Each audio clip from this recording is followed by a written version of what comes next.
Welcome to the Razors Inc. podcast with your host, Jonathan Farini. In our last two podcasts, Dr. Jonathan gave prescriptions for fixing primetime on network TV, serial dramas, and late night. Oh, but the doctor's not done yet.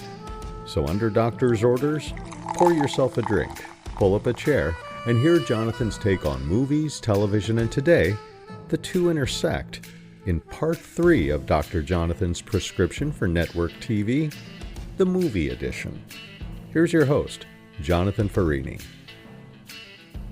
I'm going to describe the plot lines of 3 movies and ask yourself if you'd watch. First, a young stockbroker inherits an old ship along with a medallion that is the key to a sunken Nazi treasure. But there are people also looking for the sunken treasure, people that will stop at nothing to get the medallion. Second, 3 young adventurers come into possession of a mysterious relic. Metallurgical tests show that the artifact is made of an unknown alloy. When a museum curator believes it is an interlocking piece to a larger item, the trio sets out in hopes of finding the other pieces. Meanwhile, others seek to buy the artifact or kill for it.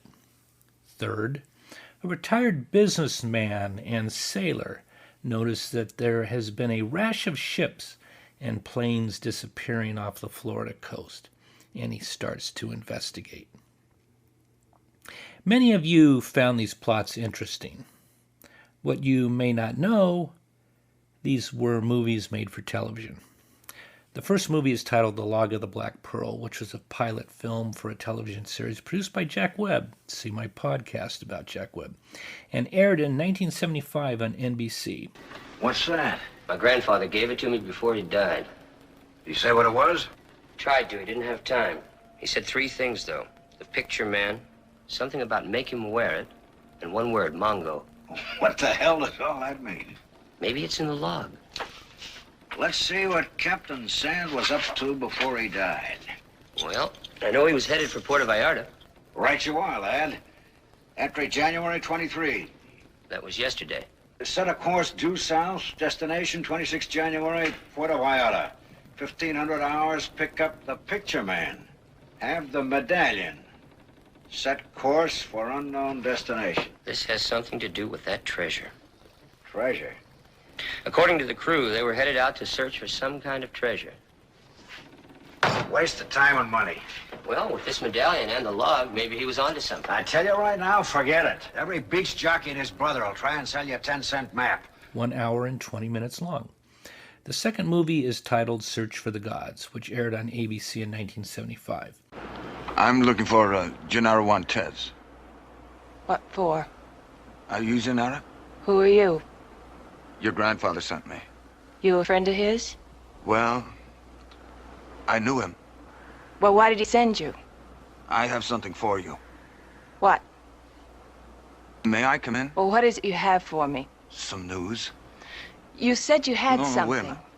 Didn't the coroner's office tell you? Your grandfather died last night. If you want to make arrangements, I can tell you who to call. What did my grandfather give you? Well, he wanted you to have this.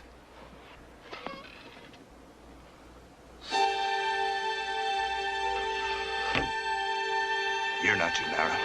Arturo! Let's have it. Forget it.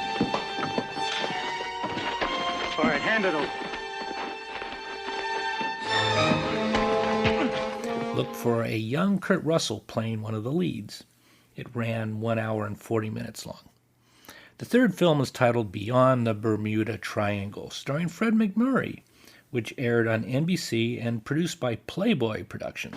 Now, what I got trouble with is this. If a boat that big hit something, there'd be wreckage or some kind of image on the screen, wouldn't there? I mean, it just wouldn't go out like a light bulb. There's another one for the Bermuda Triangle. Drop it, Linder. Yes, sir. Excuse me. Son, I don't mean to get you in any kind of trouble, but, well, Lieutenant, he watches radar all the time. I'd like to get his opinion. He's referring to the Bermuda Triangle, Harry. It's an area off the coast of Florida here where ships and planes are supposed to disappear. I'm afraid that's a very overworked superstition, Mr. Ballinger. Yeah, I've heard about that. What about that plane that disappeared just last evening? A private plane, some mechanical failure, I'm sure. Well, Lieutenant, if all this were just superstition, there'd be wreckage in the water. But there isn't. Now, either there's something to this Bermuda Triangle stuff when things do disappear, or my radar here is all fouled up. But you say it isn't, so... Mr. Ballinger, there is no such thing as the Bermuda Triangle.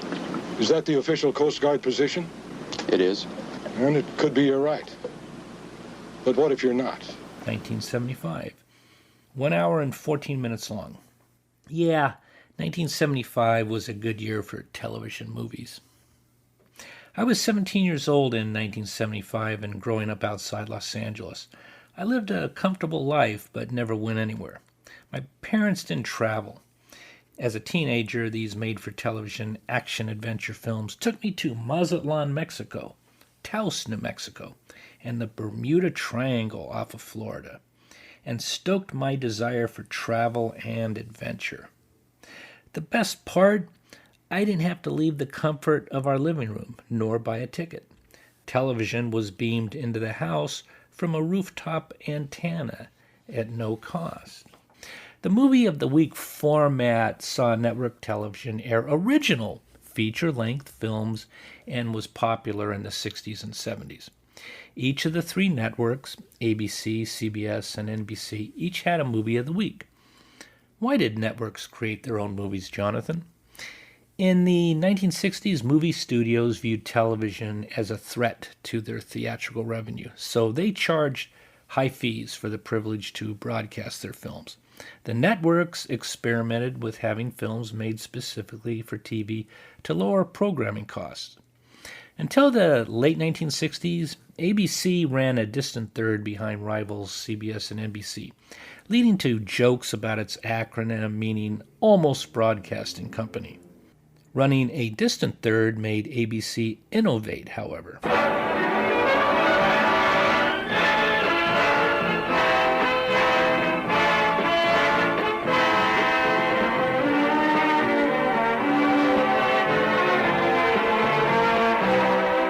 The Movie of the Week. Presenting the world premiere of an original motion picture produced especially for ABC. Tonight on The Movie of the Week. A ghost town, a man, a chance for people to be what they've never been. Brian Keith. You don't look anything like a teacher to me. Juliet Prowse. I just don't want anybody to call me an ex-con again, ever! William Wyndham. Second Chance.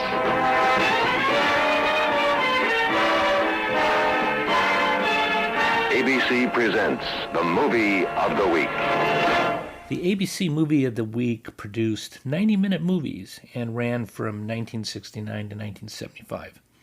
One of its most notable movies was Spielberg's first feature film, Duel, starring Dennis Weaver, which aired in 1971. Look,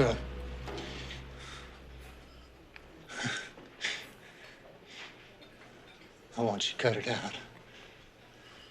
What? Just cut it out, okay? For what? Now, come on, I mean, please, let's not play games. What the hell are you talking about? I can call the police. Police? You think that I won't? You're wrong, mister. If you think you can take that truck of yours and just use it as a murder weapon, just killing people on the highway, well, you're wrong. You've got another thing coming. Yeah, you need help. Don't you tell me I need help. Hey, come on. A sampling of CBS movies of the week include Cannon, 1971, starring stout Michael Conrad playing a detective, which became a series. Titanic, 1996. This starred George C. Scott and appeared over 2 episodes preceding the James Cameron movie in 1997. TV struck first. Well done, Tiffany Network. Why is it that so many people around Jessica Fletcher wind up dead? Murdered? Oh, good heavens. There is absolutely no doubt in my mind that Beverly was murdered. It's a mystery. Oh, dear. Only she can The solve. robbery was a cover for another motive. Murder, She Wrote, starring Angela Lansbury, 2000. It became a series. The autobiography of Miss Jane Pittman in 1974, to name a few.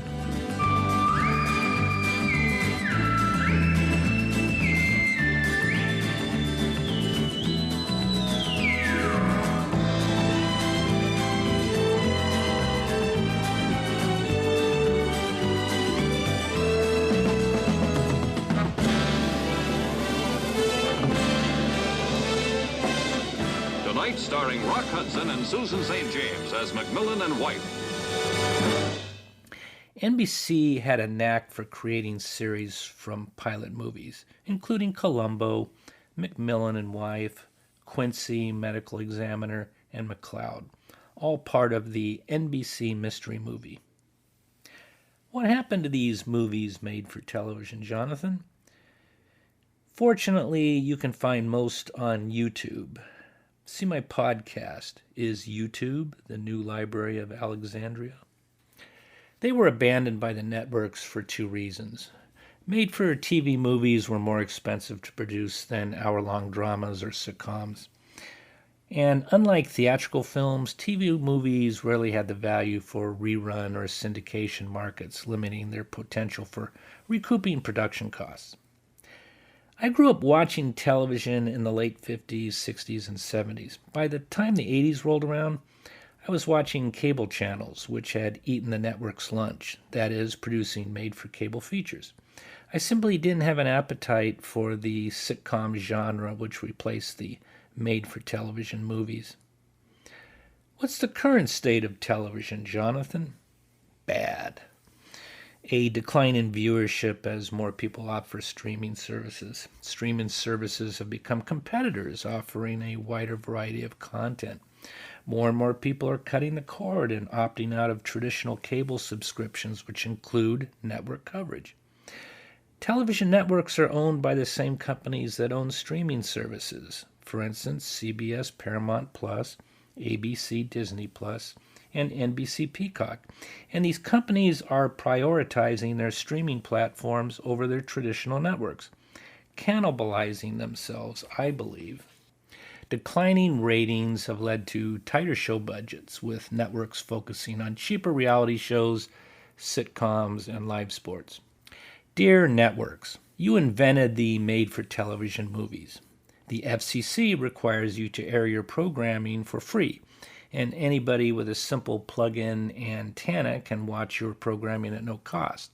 Yet, people are paying to watch original programming on your streaming competitors. Allie Peacock's Yellowstone, Julie Peacock's The Office, Harry Potter's with the Robinsons Peacock, who else is peacocking? Henry Peacock's Premier League, Sandra Peacock's Girls 5 Eva, Antonio Peacock's Downton Abbey, and Sue Peacock's Whenever She Gets a Chance. This is not just another streaming service.